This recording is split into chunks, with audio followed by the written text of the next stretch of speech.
To the 10th meeting in 2026 of the Local Government Housing and Planning Committee. We have apologies from Megan Gallagher and are joined by her substitute, Stephen Kerr. Mark Griffin and Tim Eagle are joining us online today, and Stephen and Tim have joined us as they have lodged amendments to the bill and will be speaking to those today, and I welcome them both to the meeting. I remind all members to ensure that their devices are on silent and that all other notifications are turned off during the meeting.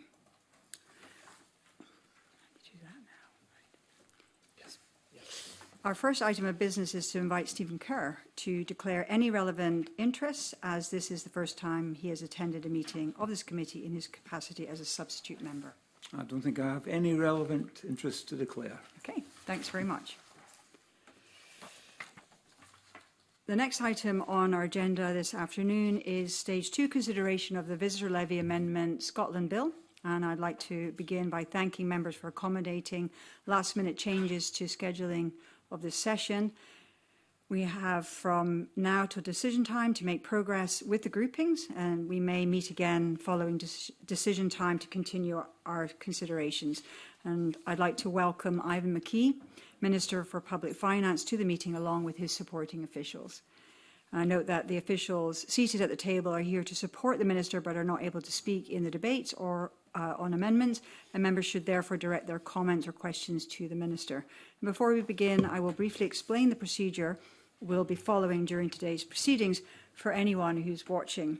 Members should have with them a copy of the bill, the marshalled list and the groupings. These documents are available on the bill webpage on the Scottish Parliament's website for anyone observing. I will call each amendment individually in the order of the marshalled list. The member who lodged the amendment should either move it or say not moved when it's called. If that member doesn't move it, any other member present may do so.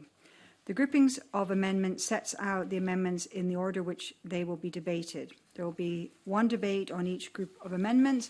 In each debate, I will call the member who lodged the first amendment in the group to move and speak to that amendment and to speak to all other amendments in the group, if they so wish to. I will call other members with amendments in the group to speak to, but not to move their amendments, and to speak to other amendments if in the group if they wish. I will then call any other members who wish to speak in the debate. Members wishing to speak should indicate by catching my or the clerk's attention.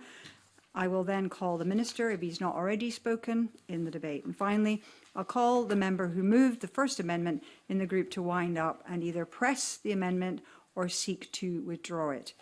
If the amendment is pressed, I will put the question on the amendment. If a member wishes to withdraw an amendment after it has been moved and debated, I will ask whether any member present objects. If there is an objection, I will immediately put the question on the amendment. Later amendments in a group are not debated again when they are reached. If they are moved, I will put the question to them straight away. If there's a division, only committee members are entitled to vote. Voting is by a show of hands, and it's important that members keep their hands raised clearly until the clerks have recorded their names.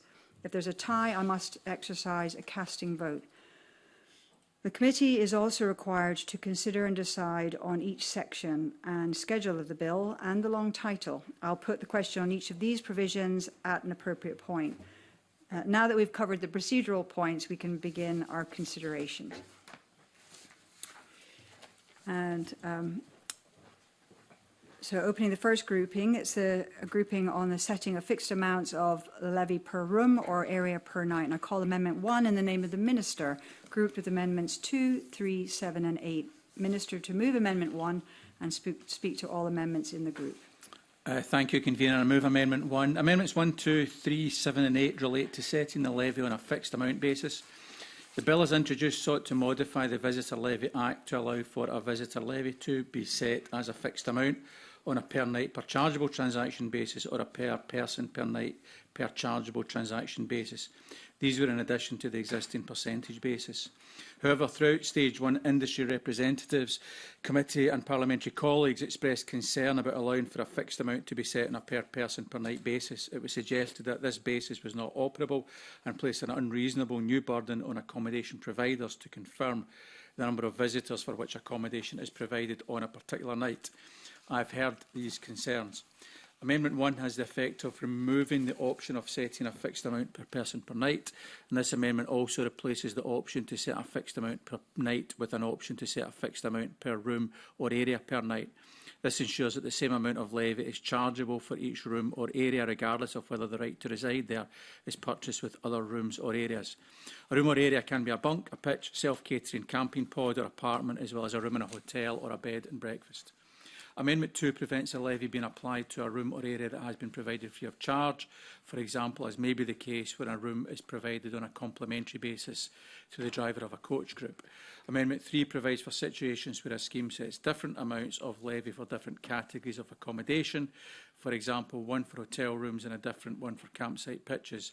In this case, the total amount of levy chargeable on a booking will be a sum of different amounts, each multiplied by the number of rooms or areas within each relevant category. And finally, Amendments 7 and 8 make consequential amendments to provisions in the schedule relating to the billing of levies. Thank you, Convener. Thank you. Do any other members wish to speak to the amendments? No. Minister, to wind up. Nothing further to add. Okay. The question is that Amendment 1 be agreed. Are we all agreed? Yes. We're all agreed. The call Amendment 2 in the name of the Minister already debated with Amendment 1. Minister, to move formally. Moved.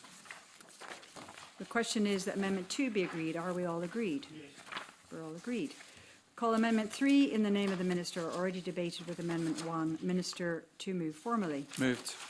The question is that Amendment 3 be agreed. Are we all agreed? Yes. We're all agreed. The question is that Section 1 be agreed. Are we all agreed? Yes. We're going to move on to the next grouping, which is modification of visitor levy schemes, and I call Amendment 4 in the name of the Minister, grouped with Amendments 13, 6 and 11. Minister, to move Amendment 4 and speak to all amendments in the group. Thank you, Convener. Amendment 4 in my name responds to feedback from local government, industry and committee members on the implementation periods which may be applied to visitor levy schemes. As you may recall, at stage 1 there was consensus on the general principle of reducing implementation periods, but there was no discussion on details as to what those implementation periods should be. I met with representatives of industry and local government representatives on the 12th of February to discuss this issue and seek proposals on what amendments could be made to support quick changes while balancing the need for effective and adequate preparation. There was consensus around minimum implementation periods for rate or amount increases and for changes between levy bases. Amendment 4 therefore provides that such modifications require a minimum of 6 months before they can be brought into effect. There was less agreement on implementation periods for new schemes. Industry supported the existing 18-month minimum period, while local government considered that this period could be reduced to 12 months. Given these mixed views, I consider that the 18-month minimum period before new schemes can come into force should remain unchanged, and for these reasons I ask committee members to agree to Amendment 4 in my name. Turning to Amendment 13 in the name of Stephen Kerr, while I fully recognise the importance of transparency and engagement with business, I do not consider this provision to be necessary or proportionate. Local authorities are already under statutory duties to consult businesses, communities and other stakeholders before modifying a scheme. They are also expected to consider impacts carefully as part of the decision-making processes. This amendment would duplicate those safeguards and impose an additional procedural requirement wherever a proposed increase exceeds CPI, regardless of the circumstances. CPI is not always an appropriate measure of the underlying cost of operating a scheme. In some cases, sector-specific or operational costs may rise more quickly than general inflation. It is therefore important that authorities retain the flexibility to respond to local funding pressures without being subject to an inflexible statutory trigger. Turning to Amendments 6 and 11 in my name, these amendments are intended to avoid unnecessary duplication and delay for local authorities. Where a local authority is already published and consulted on a draft scheme, the amendment makes clear that it does not need to reconsult if scheme changes are required solely to reflect amendments made by this bill. The bill already provides this exception where a scheme has been consulted and reported on and a decision to proceed published and the proposed start date of the scheme has been publicised. This simply extends the same approach to schemes that are slightly earlier in the process. As with the equivalent provision for existing schemes, the associated amendment would commence the new section automatically 2 months after royal assent. It recognises that councils should not be disadvantaged where they have already undertaken consultation. Overall, these amendments support a consistent, proportionate approach and help ensure timely implementation. They do not remove the requirement for local authorities to consult on new schemes. So I would ask that members reject Amendment 13 and agree to Amendment 6 and 11 in my name, and I move Amendment 4. Okay. And Stephen Kerr to speak to Amendment 13 and other amendments in the group. Convener, Amendment 13 is about responsible flexibility. The amendment bill quite rightly extends the scope for local authorities to modify their visitor levy schemes. That is consistent with the principle of local discretion, but discretion must sit alongside discipline. When a council proposes to modify a scheme in a way that increases the rate of the levy, that is not a minor technical adjustment. It has real-world consequences for accommodation providers, for pricing, for competitiveness and ultimately for visitor behaviour. Amendment 13 simply requires that such a step is accompanied by a clear and transparent assessment of business impact. Tourism in Scotland is dominated by small and medium-sized enterprises. Many are family-run, many operate seasonally, many, particularly in rural and island areas, face structural cost pressures that their urban counterparts do not. An increase that looks modest on paper may be material in practice. At stage 1, we heard evidence that some councils paused their schemes in the light of concerns about implementation and proportionality. That was not obstruction, it was evidence of responsiveness. This amendment builds that responsiveness into the statute by ensuring that any increase in evidence, based and publicly justified. It does not prevent a council from increasing the levy. If the case is strong and the impact manageable, the evidence will demonstrate that. What it prevents is an increase being made without a structured understanding of an economic impact. That is good governance. It strengthens accountability. It gives businesses clarity and confidence that changes will not be made lightly. If the levy is to endure, it must command ongoing consent. Consent depends on transparency and proportionality. Amendment 13 reinforces both, and I invite colleagues to support it. I move Amendment 13. Okay. Thank you. Do any other members wish to speak? No? Minister, to wind up. Nothing further to add, Convener.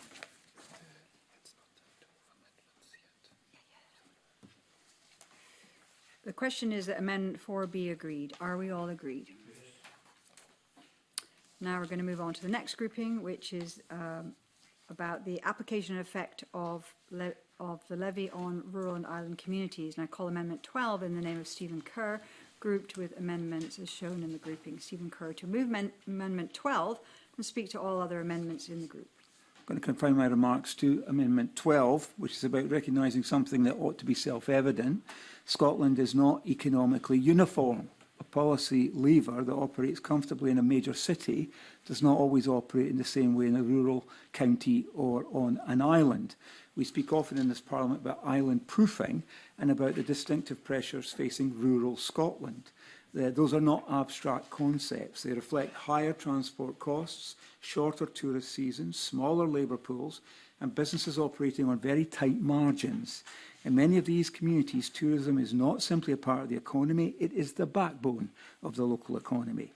A visitor levy may be sustainable in high volume, year-round urban markets. In a small island community or a remote rural area where visitor numbers fluctuate and price sensitivity is acute, the same levy can have a different effect altogether.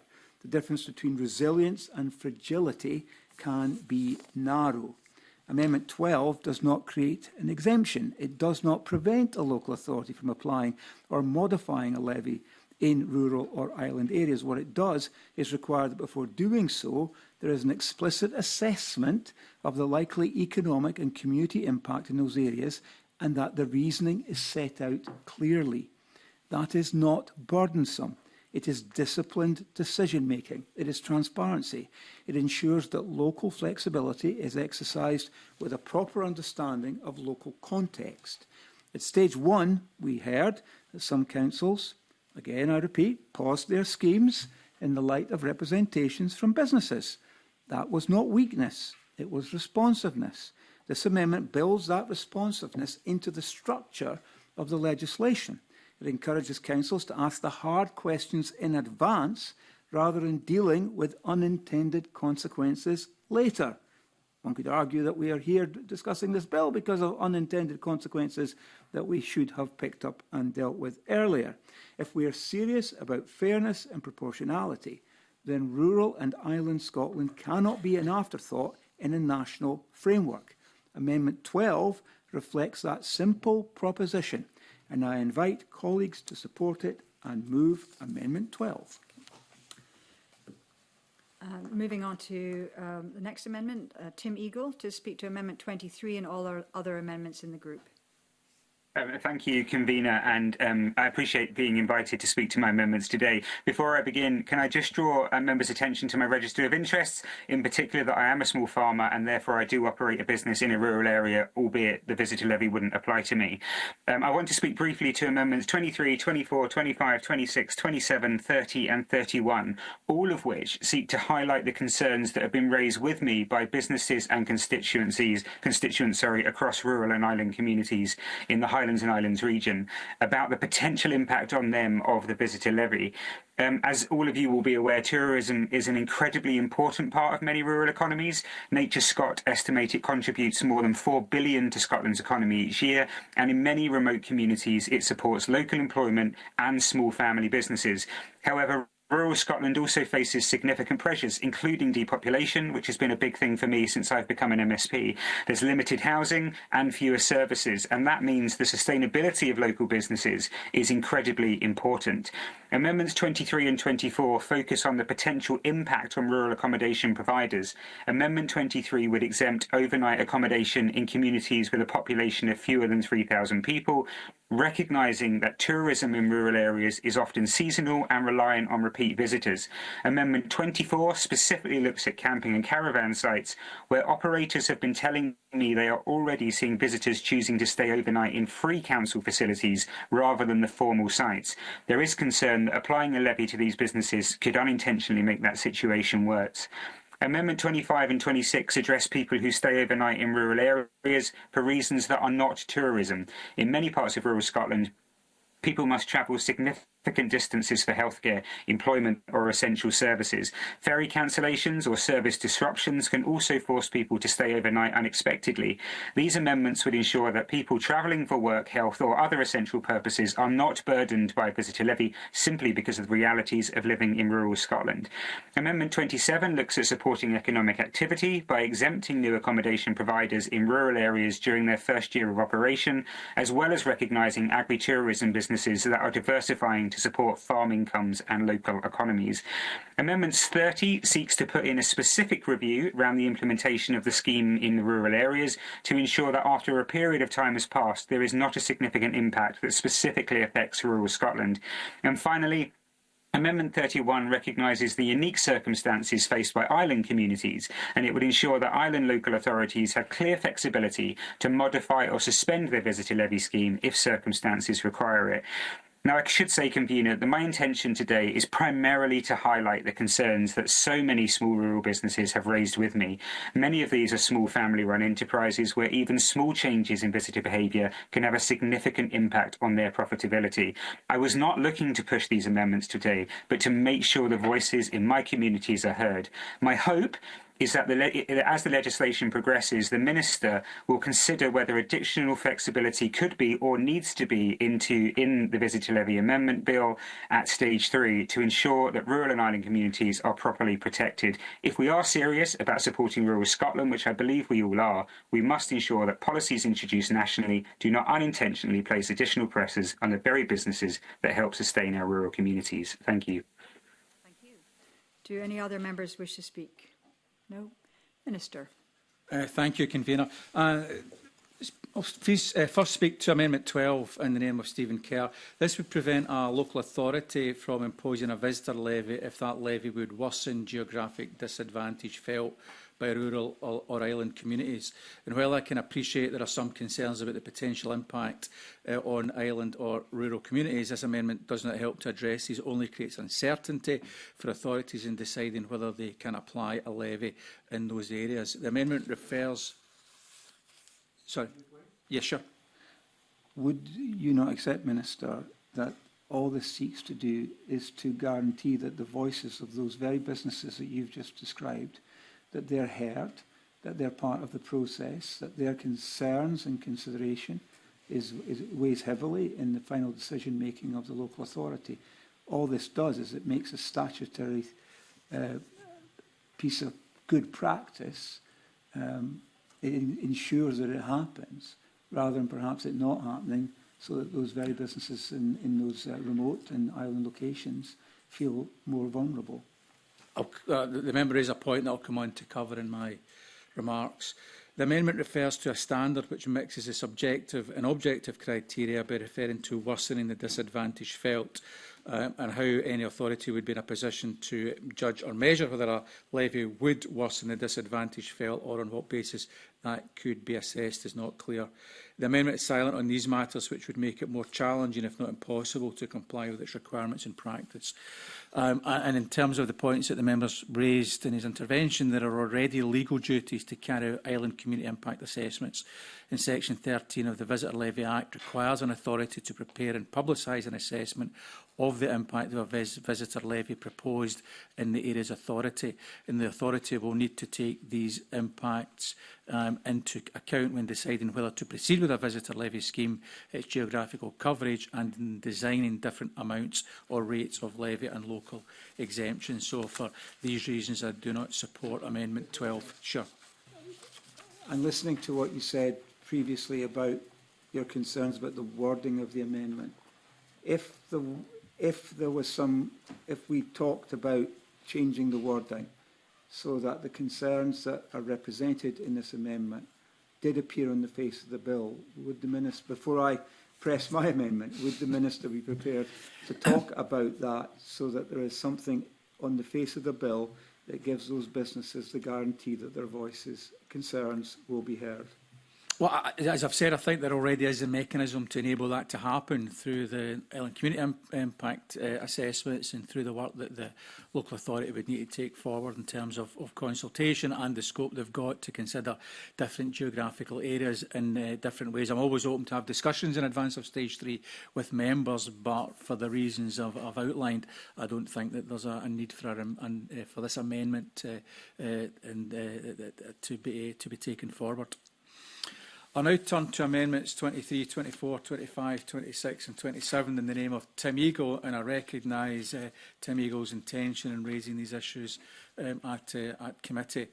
These amendments all seek to create new national exemptions focusing on the rural and island businesses or residents. Section 14 of the Act permits local authorities to establish local exemptions where these meet the needs of the area. And national exemptions should be introduced in a proportionate way to avoid unduly restricting the flexibility of authorities to design schemes which best suit their local area. For example, a local authority may, if they wish, design local schemes that exempt local residents or exempt those travelling for business or medical purposes, and local authorities can also introduce different schemes for different areas, and they may exclude rural areas if they wish. But in any event, these amendments all refer to rural areas where the population is less than 3,000 people.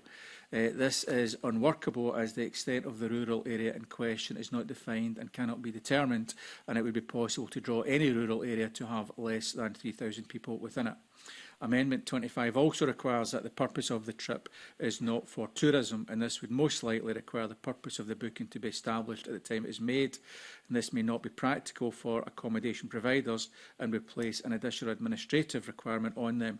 It may also have further implications in third-party transactions where the final purpose of the trip will not be known at the time the accommodation is first sold. In addition, Amendment 27 refers to agri-tourism businesses, and it's not clear what is meant here, and there is no standard categorisation of agri-tourism, and the amendment does not provide a definition. Taken together, these issues mean that Amendments 23 to 27 are not workable, and in any event, they unduly restrain the flexibility of local authorities to design appropriate schemes for their areas, which I think is an important consideration. So therefore ask the member not to press these amendments, and if pressed, I would urge committee members to reject them. Turning to Amendment 30 in the name of Tim Eagle, this adds a requirement to the content of the Scottish Minister's 3-year review on the operation of the Visitor Levy Act. Section 75 of the Act requires that the report must set out an assessment of the impact of a visitor levy scheme on business and communities, and Tim Eagle's amendment amendment would also require these reports to include an assessment of the scheme's impact on tourism in rural areas of Scotland. I recognise the concern about the potential impact of the levy on rural areas, and I'm happy to support this amendment if pushed, subject to bringing forward my own amendment at stage 3 to remove the redundant reference to Scotland, as these schemes apply only in areas of Scotland. And finally, Amendment 31, in the name of time legal, requires Scottish ministers to make regulations to enable an authority to modify or suspend the operation of a scheme as it relates to island communities within an authority's area. And Section 13 of the Act already provides a means by which an authority can modify a visitor levy scheme, including insofar as it relates to island communities, if and when it considers appropriate. Such modifications could include removing island communities from a scheme where islands were part of the wider local authority area, and no additional provision is needed to allow for such modifications. So I'd ask the committee members to reject Amendment 31. Thank you, Convener. Thank you. Stephen Kerr, to wind up and press or withdraw Amendment 12. Well, my intervention on the Minister was because I thought he had found something in the substance of my Amendment 12 that he felt was lacking and that could be attended to before we got to stage 3. But the closer I listen to him, unless he intervenes now, I think he's objecting to the very principle of Amendment 12, which I will intend to press. And I hope my colleague Tim Eagle will press Amendment 30, because the Minister's indicated he's willing to accept Amendment 30 subject to his own amendment, which I think is a very welcome move on from him on his part. So, Convener, I will move Amendment 12. The question is that Amendment 12 be agreed. Are we all agreed? No. We're not agreed. There will be a division. All those in favour of Amendment 12? All those against?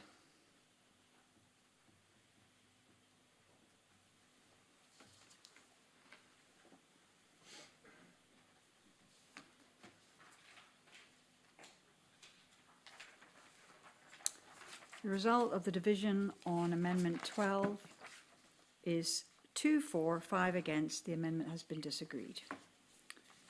The question is that Section 2 be agreed. Are we all agreed? Yes. I call Amendment 13 in the name of Stephen Kerr, already debated with Amendment 4. Stephen Kerr, to move or not move? Moved. The question is that Amendment 13 be agreed. Are we all agreed? Yes. We are not agreed. There will be a division. All those in favour of Amendment 13? All those against?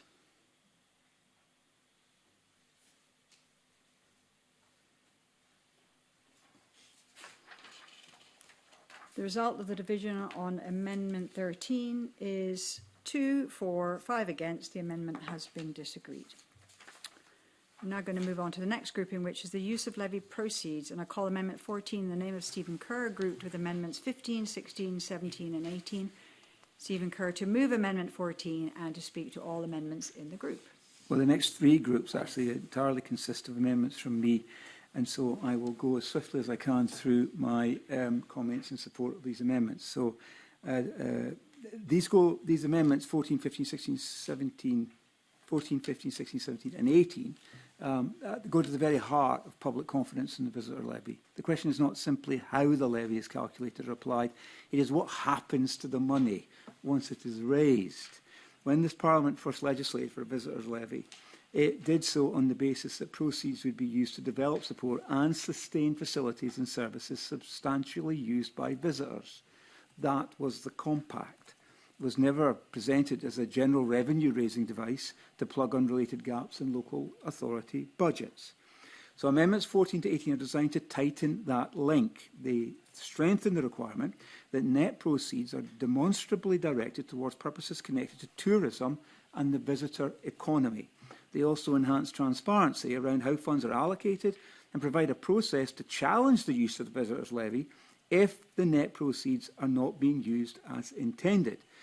These amendments also create clearer reporting and accountability. Amendment 18 will create an annual reporting scheme on how visitor levy has impacted tourism, detailing including the number of visitors, length of stay and viability of tourism businesses. This will give businesses paying the levy and communities living with its consequences reassurances that the impact of the visitor levy is being monitored and assurances that the money is going to directly improve the tourist activity. If a hotel, guest house or self-catering operator is collecting a levy from its customers, it is entitled to say to those customers, this is being invested in improving the place you are visiting. That might be infrastructure, environmental maintenance, cultural assets or services that sustain the visitor experience. What it should not become is an indistinguishable line in a council's general account. That is not about the mistrust of local authorities, it's about clarity of purpose. Local government is under severe financial pressure, we all know that, but if the levy is perceived as a backdoor tax, detached from visible benefit, support will erode quickly.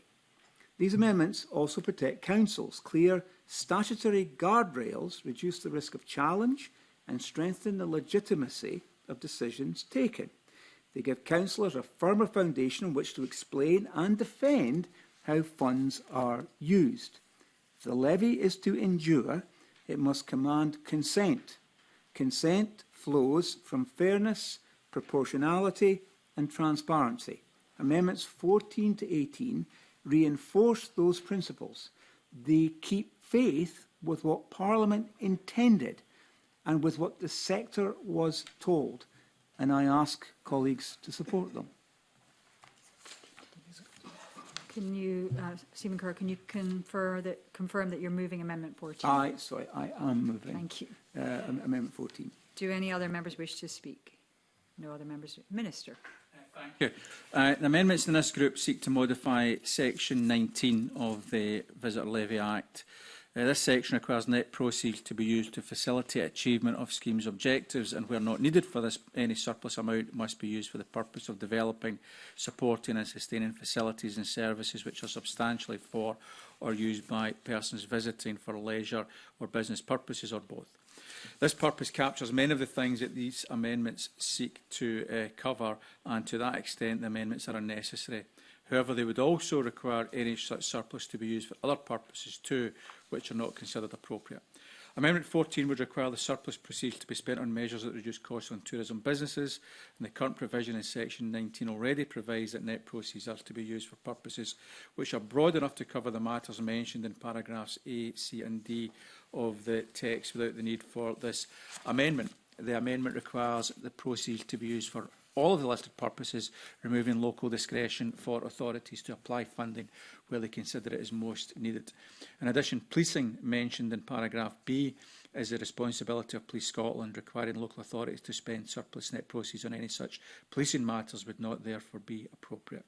Amendment 15 would require authorities to use the net proceeds to spend on measures related to mitigating the cost of regulating the tourism industry, but this includes costs that do not appear to relate to the operation of visitor levy schemes.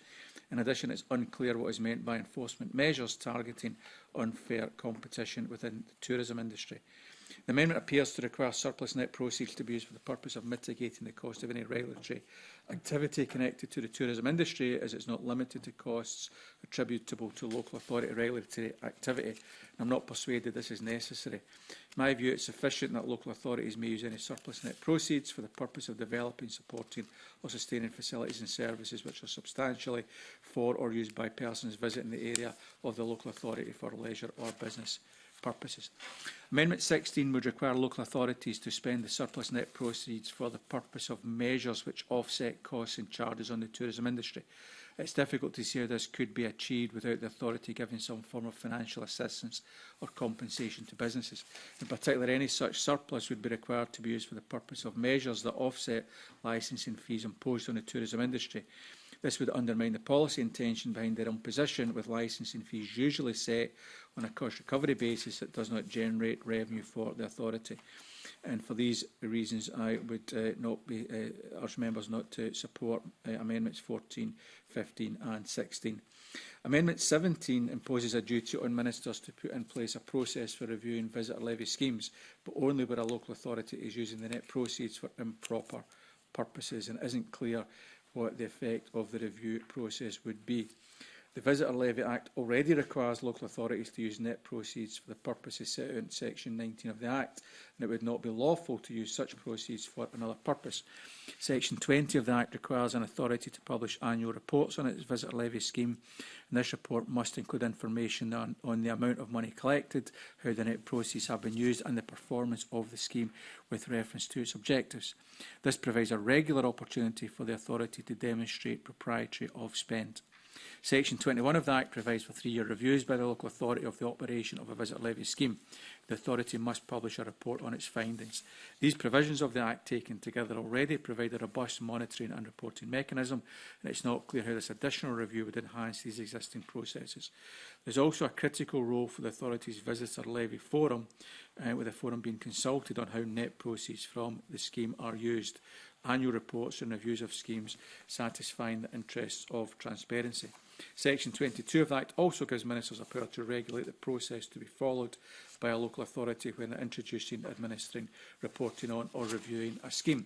For these reasons, I ask the members not to support Amendment 17. Amendment 18 requires a local authority's annual report on a visitor levy scheme to introduce information about how the scheme has impacted on visitor numbers, length of visitor stays and the viability of tourism businesses. As I mentioned, Section 20 of the Act already requires a local authority to provide information in its annual report on the performance of the scheme by reference to its objectives. Section 13 of the Act also requires the authority to consult in advance on how it intends to measure and report on the achievement of these objectives. Where it is relevant to the objectives, local authorities may include information in its annual report about the matters mentioned in the amendment, provided that this information is available and reliable. While I appreciate the intention behind this amendment, it isn't clear to me that the particular information sought will always be relevant in relation to the objectives of a visitor levy scheme. I would therefore ask members not to support Amendment 18. However, I'm happy to explore whether statutory guidance provided by Visit Scotland for local authorities could be updated to include additional guidance on the content of annual reports. Thank you, Convener. Thank you. Stephen Kerr to wind up and press or withdraw Amendment 14.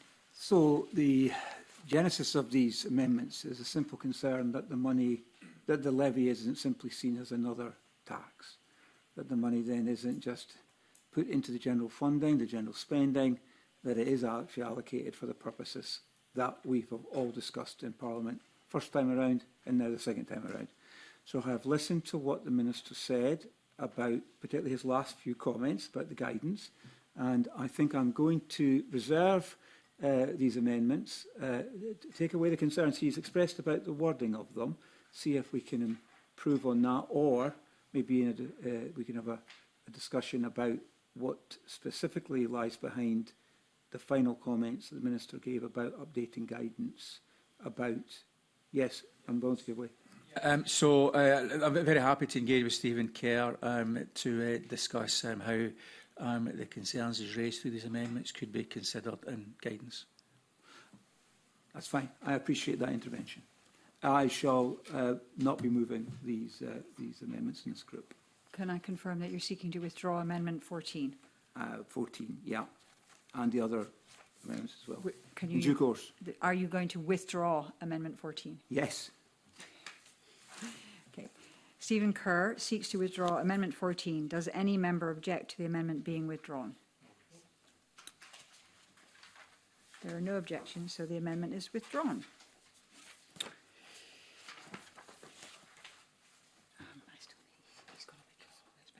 Call Amendment 15 in the name of Stephen Kerr, already debated with Amendment 14. Stephen Kerr to move or not move? Not moved. Call Amendment 16 in the name of Stephen Kerr, already debated with Amendment 14. Stephen Kerr to move or not move? Not moved. I call Amendment 17 in the name of Stephen Kerr, already debated with Amendment 14. Stephen Kerr to move or not move? Not moved. I call Amendment 18 in the name of Stephen Kerr, already debated with Amendment 14. Stephen Kerr to move or not move? Not moved. I'm now going to move on to the next grouping, which is the review and expiry of the visitor levy schemes. And I call Amendment 19 in the name of Stephen Kerr in a group on its own. Stephen Kerr to move and speak to Amendment 19. Well, Amendment 19, Convener, is about discipline. The kind of discipline that many of us feel was baked into the operation of this Parliament in terms of post-legislative scrutiny. This is about scrutiny. It's about ensuring that once a visitor levy scheme is introduced, it doesn't simply roll on by default, untouched by reflection or reassessment. And we have spent a great deal of time debating the design of schemes, the calculation of the levy, and the impact on different sectors and communities. All of that scrutiny is right at this end of the legislative process, but the scrutiny cannot end at the point of introduction. If the levy is to be credible, it must be subject to meaningful review and, where appropriate, expiry. Local authorities operate in changing circumstances, visitor patterns shift, economic conditions fluctuate, community sentiment evolves. A scheme that appears proportionate at the outset may look different 3, 5 or 7 years on. And Amendment 19 amends Section 21 of the 2024 Act to say that the three-yearly review of a scheme must include a decision on whether it should continue or expire. This provides a clear statutory mechanism requiring a structured review and, crucially, the possibility that a scheme will lapse unless it is actively renewed on the basis of evidence. When taking money from taxpayers, it's essential that taxes are not just introduced or maintained because it is an easy source of money or a way to avoid hard choices. Money should only be taken by governments where absolutely necessary. This amendment forces councils to continually ask themselves, is this levy still achieving its stated objectives? Are proceeds being used in a way that delivers tangible benefit? Has the impact on businesses been as anticipated, or are adjustments required? Now, without such a mechanism, there's a risk that schemes become embedded as part of the fiscal landscape, insulated from challenge, divorced from their original purpose. That does happen. And that would undermine trust. It would also weaken the incentive to demonstrate value for money. Amendment 19 does not compel a council to end a successful scheme. If the evidence shows that it's working, that it enjoys support, that it delivers for the visitor economy and the host community, then renewal should be straightforward. What it prevents is complacency. It also aligns with the broader principle that taxation, even at local level, must be justified on an ongoing basis. In a fragile sector where margins are tight and competitiveness matters, that principle is particularly important. Convener, if we are asking businesses to collect this levy and visitors to pay it, we owe them more than a one-off justification. We owe them periodic, transparent revaluation. And Amendment 19 ensures that happens, and I invite colleagues, again, to support it. I move Amendment 19. Thank you. Would any other members wish to speak? No? Minister. Thank you, Convener. I recognise the intent behind Amendment 19, that following each three-year review of a visitor levy scheme, the local authority should provide a clear indication of whether it wishes to continue with or revoke the scheme. However, if the report includes a decision that a scheme should expire, the amendment will require the scheme to expire as soon as the report is published. It therefore removes the local authority's discretion to revoke the scheme at a future date of its choosing, rather than requiring immediate expiry. This allows no advance notice and no time for modifications to the scheme to allow for a transition out of the scheme ahead of its expiry. Immediate expiry is likely to create administrative difficulties for accommodation providers if payments collected from visitors to offset levies need to be reimbursed, and for local authorities in collecting unpaid levies. An advance notice, indeed, yeah. So I got to be checking that I understand what the Minister, what you're saying. You're saying that the idea is sound, but the implementation in 1922B is too severe, that we need to work on a different set of words, a different process around how it would expire? I will come on to talk about the substantive point. Right. So, yes, to finish off that point, immediate expiry is likely to get administrative difficulties for accommodation providers if payments collected from visitors to offset levies need to be reimbursed, and for local authorities in collecting unpaid levies. An advance notice of revocation gives accommodation providers and local authorities time to adjust their process to deal with these matters in an orderly way. However, Section 12 of the Visitor Levy Act already confers powers on a local authority to modify or revoke its visitor levy scheme. In Section 13(4) of the Act also provides that before revoking a scheme, the authority must publicise the proposed revocation. The amendment would appear to bypass this requirement. So to answer his question, I don't think the amendment is required for two reasons, in terms of the aspect of its severity, if you want to call it that, but also by virtue of the fact that local authorities already, of course, have the power to make a decision to exit a scheme with existing legislation, and to do so in a way that enables all the matters I've considered to be dealt with. Yeah. But is it considered the fact that what's considered in this amendment is the fact there's a process by which that decision is reached that involves the evaluations that I mentioned in my remarks? And doesn't that add a different complexion to the whole idea? Well, if the point is that the local authority, the point I made is the local authority already has the power to exit a scheme, But if they choose so to do, which I think is sufficient in this regard, rather than compelling them to have to consider to do so periodically, which I don't think is something they would do with other taxes, except on an exceptional basis. But if you would give way, Sure. I mean, the requirement in the amendment is for there to be a reporting process, which then reaches conclusions, which are then transparent to everybody, not the people in the sector, the wider community, and that creates the opportunity for that power that the Minister is saying already exists. Of course it does in the legislation, but it creates opportunity for that power to be exercised. Would you not accept that that creates the opportunity? I think that opportunity is already there, because local authorities can decide at that time, or indeed at any other time, to exit the scheme if they think that is more suitable for their area, having taken input from which they would constantly do from local businesses and others. So I would ask the member not to press this amendment, and if pressed, ask committee members to reject it. Thank you, Convener. Thank you, Minister. Stephen Kerr, to wind up, press or withdraw Amendment 19.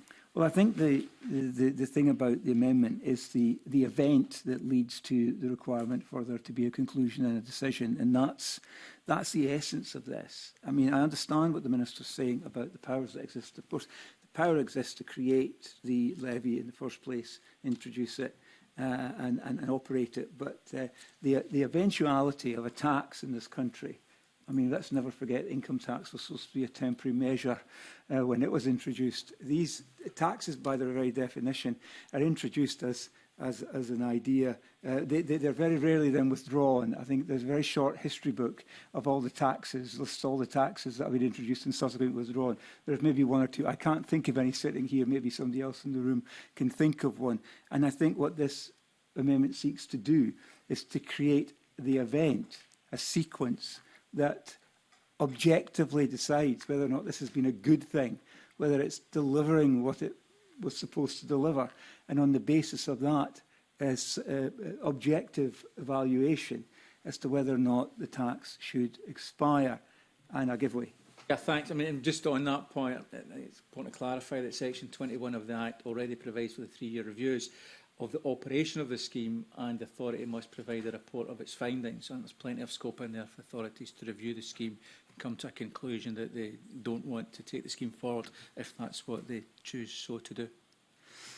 Yeah, again, I'm aware of what it says, but I also am aware of what the practice means. And I think the Minister knows exactly where I might be coming from on this in respect to the operation of government at all levels. There are reviews and reports, and then these things roll up. Yes, I'll give way. Give an undertaking to engage with the Minister in advance of stage 3 to see if there's any way to satisfy his concerns in this regard. I accept the Minister's invitation to speak first to speak about the objective that I have, which I think he recognises in connection with 19, and therefore I withdraw Amendment 19. Stephen Kerr seeks to withdraw Amendment 19. Does any member object to the amendment being withdrawn? There are no objections, so the amendment is withdrawn. Moving on to the next grouping, it's on exemptions from the exemptions from visitor levy schemes, and I call Amendment 20 in the name of Stephen Kerr, grouped with Amendments 21 and 22. Stephen Kerr to move Amendment 20 and speak to all amendments in the group. Thank you, and apologies for you all having to listen at length to my voice this afternoon, but there we go. Amendments 20, 21, 22 deal with exemptions, and that might sound like a technical corner of the bill, but in truth it goes to fairness, proportionality and, I think, common sense. A visitor levy is designed to apply to people who are choosing to travel for leisure or business and who are making discretionary use of overnight accommodation, and that is the underlying rationale. It follows that there are categories of stay that do not sit comfortably within that rationale and should not automatically be treated as if they do. There are circumstances in which individuals are staying away from home, not by choice, but by necessity. And that may involve medical treatment, emergency displacement, domestic crisis, or other forms of vulnerability. It may involve carers or family members supporting someone in hospital. To treat those stays in precisely the same way as a weekend break or a short city stay is to ignore context. These amendments seek to ensure that local authorities are required to consider and, where appropriate, provide clear exemptions for categories of stay that are fundamentally different in character from tourism. And this is not about creating loopholes, it's about recognising that not every overnight stay is a holiday and not every occupant is a tourist in any meaningful sense. There is also a practical dimension. If we do not define exemptions carefully, we risk creating inconsistency across Scotland. And that can generate confusion for accommodation providers, uneven treatment for individuals, and reputational harm to the policy itself. And clear, again, statutory guardrails reduce that risk and give councils a framework within which to act sensibly. Now, I'm not seeking to undermine local flexibility. I'm seeking to empower local flexibility. Councils should retain discretion within a defined structure, but discretion must operate within principles. Those principles include fairness to those in vulnerable situations and clarity for those who must administer the scheme. If the levy is to command broad public consent, it must be seen as targeted and proportionate. It should not fall on those who are already under strain, who have little genuine choice about their circumstances. Amendments 20, 21, 22 are designed to embed that principle in the legislation. And, Convener, this is about getting the edges of the scheme right. It's about aligning the levy with its stated purpose and avoiding avoidable hardship. I ask colleagues to support the amendments. So I move Amendment 20. Thank you. Do any other members wish to speak? No one else wishes to speak. Minister.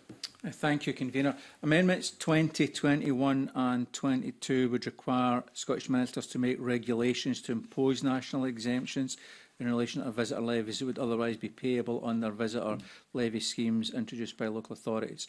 Local authorities are already able to provide for local exemptions, and the bill seeks to give local authorities flexibility to set levies that best suit the needs of their areas. Proposals for national exemptions would need consideration of how these might work in practice and what impact they may have before requiring all local authorities to apply them. And although ministers have a duty to consult before imposing any such national exemptions, the amendments require certain exemptions to be opposed regardless of any consultation. The amendments also remove flexibility that would otherwise exist to give exemptions via reimbursement. In addition, they would place additional burdens on accommodation providers to check whether any such exemption applies, including checking the relevant criteria, such as age or ordinary residence at the time of booking. For example, Amendment 20 would require accommodation providers to determine if the accommodation provided is a single-room bed and breakfast and to determine whether it forms part of the provider's principal residence. So to wind up, the Act allows ministers to create national exemptions, and we are happy to consider proposals for these if there is a clear need and they would not impose undue burdens. But in my view, the exemptions of the kind sought by these amendments are best left to local authorities, allowing them to reflect local needs and local schemes, and therefore ask committee members to reject these amendments. Thank you. Thank you. Stephen Kerr, to wind up, press or withdraw Amendment 20. I've got no further comments to make, but on reflection, I am going to take these amendments away and consider whether or not I should represent them with a more convincing argument at stage 3. So I will not be moving Amendment 20. Stephen Kerr seeks to withdraw Amendment 20. Does any member object to the amendment being withdrawn? There's no objection, so the amendment has been withdrawn. I call Amendment 21 in the name of Stephen Kerr, already debated with Amendment 20. Stephen Kerr to move or not move? Not moved. I call Amendment 22 in the name of Stephen Kerr, already debated with Amendment 20. Stephen Kerr to move or not move? Not moved. I call Amendment 23 in the name of Tim Eagle, already debated with Amendment 12. Tim Eagle to move or not move? Not moved, Convener.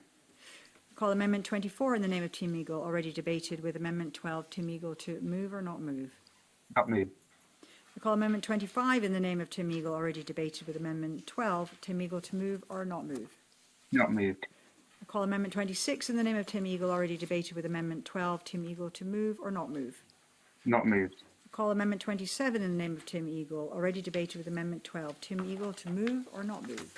Not moved. Thank you. That takes us on to the next grouping, which is meaning of overnight accommodation. And I call Amendment 28 in the name of Tim Eagle, in a group on its own. Tim Eagle to move and speak to Amendment 28. Thank you, Convener. This is a very quick one. My Amendment 28 would add to the list of accommodation providers. It extends the list to include all sites operated by a local authority. Concerns have been raised that a visitor levy will drive people out of regulated spaces, such as caravan parks, who have been quite heavily in contact with me, to unregulated spaces such as car parks. Such activity has already taken place in some parts of rural Scotland and led to waste and litter being left behind. This amendment would ensure that the levy, if it has to go ahead, also includes unregulated spaces provided for motorhomes. Thank you. Can I ask you to move Amendment 28? Apologies, Convener. I move Amendment 28. Thank you. Do any other members wish to speak? No. Minister. Thank you. Amendment 28 seeks to modify the meaning of overnight accommodation in the Visitor Levy Act so it includes a room or area provided to a visitor for residential purposes in or at sites operated by a local authority. The meaning of overnight accommodation in the Act already includes any room or area provided to a visitor for residential purposes in or at any place at which it is offered by the occupier for residential purposes other than as the visitor's only or usual place of residence. It's not therefore clear what this amendment adds is any room or area provided to a visitor for residential purposes in or at any such place will be overnight accommodation provided it is not to be used as the visitor's only or usual place of residence and provided it's not excluded by section 4(3) of the Act. And I would therefore ask the member not to press this amendment and, if pressed, ask committee members to reject it. Thank you. Tim Eagle to wind up, press or withdraw Amendment 28. I'm going to withdraw it, actually, Convener. I was just really trying to reiterate that point of the struggle that some caravan parks are facing in rural Scotland. Thank you. Tim Eagle seeks to withdraw Amendment 28. Does any member object to the amendment being withdrawn? There are no objections, so the amendment is withdrawn. The question is that Section 3 be agreed. Are we all agreed? Yes. That takes us on to the next grouping, which is returns and assessment. And I call Amendment 5 in the name of the Minister, grouped with Amendment 10. Minister to move Amendment 5 and speak to both amendments in the group. Thank you, Convener. Amendment 5 confers a regulation-making power on the Scottish Ministers to allow for the amendment of the visitor levy returns that are submitted to local authorities by accommodation providers. These returns assess the amount of levy to be paid to local authorities. As you and committee members may recall, regulations were laid earlier this year under Section 45 of the Visitor Levy Act, which set out the process under which a local authority may make or substitute an assessment where the authority has reason to believe that a return should have been made but has not been, or where a return made is incorrect by reason of careless or deliberate miscalculation. The Act contains no similar provision to allow a process to be made for a liable person to amend a return made by them where they discover an error after it has been submitted and that error was not deliberate or careless. The new power will allow for a consistent process to be established for the amendment and correction of these returns, whether at the request of the accommodation provider or on the initiative of a local authority. Draft regulations will need to be approved by the Parliament before they can be made. Amendment 10 corrects a minor error in section 45(3) of the Act. The effect of the provision is otherwise unchanged, and ask committee members to agree to both amendments. Thank you, Convener. Okay, thanks. Do any other members wish to... Oh, yes, Minister, could you move Amendment 5? Amendment 5. Thank you. Do any other members wish to speak? No. Nope. Sorry, could you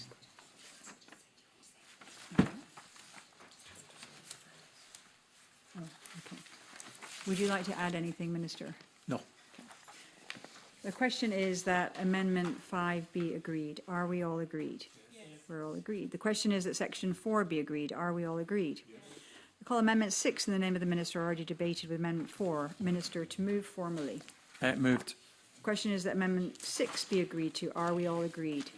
We're all agreed. The question is that Section 5 be agreed. Are we all agreed? And that takes us on to the next grouping, which is restriction on imposing penalties. I call Amendment 29 in the name of Stephen Kerr in a group on its own. Stephen Kerr, to move and speak to Amendment 29.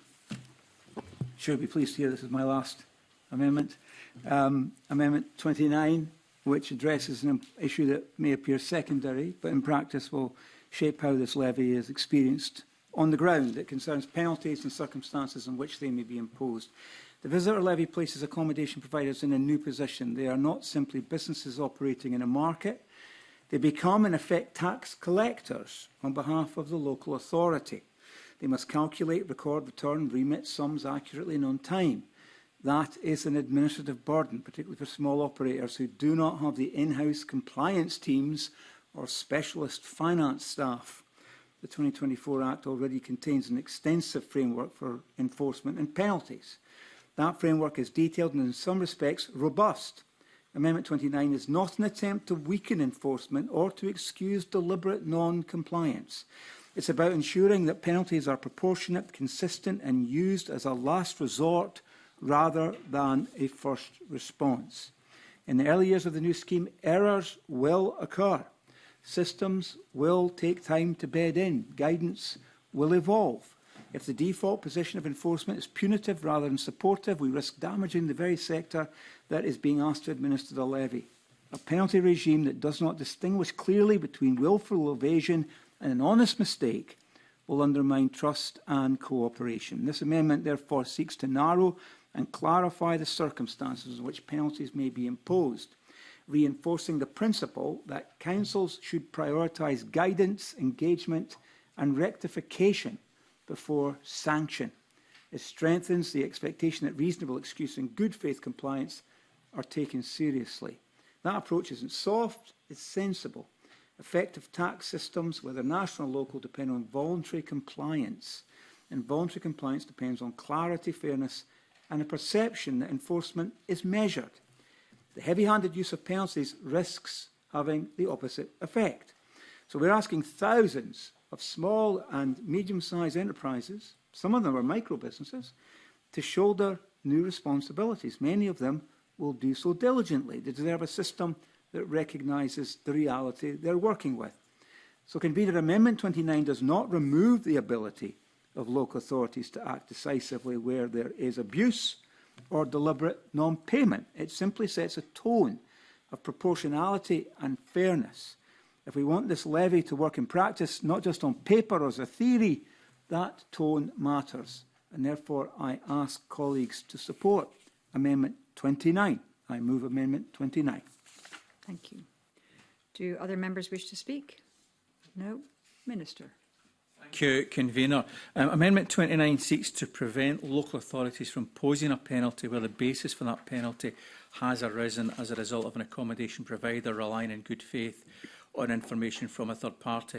I understand the intention behind it, which is to protect accommodation providers who have acted in good faith, and I recognise the comments Stephen Kerr makes about small and micro businesses having to operate the system and complete paperwork as appropriate, and having ran small businesses myself, I'm very well aware of the challenges that presents, and indeed through this whole process we've worked hard to listen to industry to make this tax as easy to operate as possible by taking input from the sector.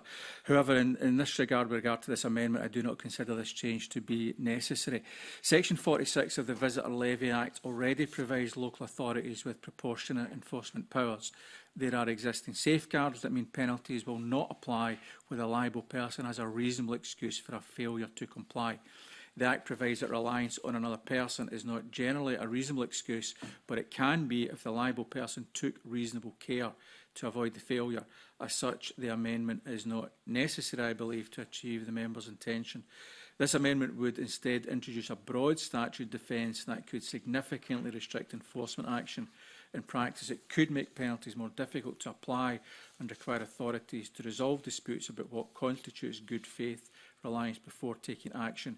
Existing safeguards, including review and appeals rights, already protect providers from unfair or proportionate penalties. So I would urge Stephen Kerr not to press amendment, and if pressed, urge committee members to reject it. Thank you, Convener. Thank you. Stephen Kerr to wind up and press or withdraw Amendment 29. Well, I hear what the Minister says about what is intended in the original Act, but respecting our collective individual experience of how some administrations will administer, I am going to press this amendment because I think there's a genuine need to set the right tone to allow the levy, particularly on behalf of the very small businesses that will be impacted by the need to collect it and to remit it and report it. I think it's on their behest that I will seek to move Amendment 29. Can I just confirm that you are pressing Amendment 29? Sorry, I am pressing Amendment 29. The question is that Amendment 29 be agreed. Are we all agreed? No. We're not agreed. There will be a division. All those in favour of Amendment 29? And those against?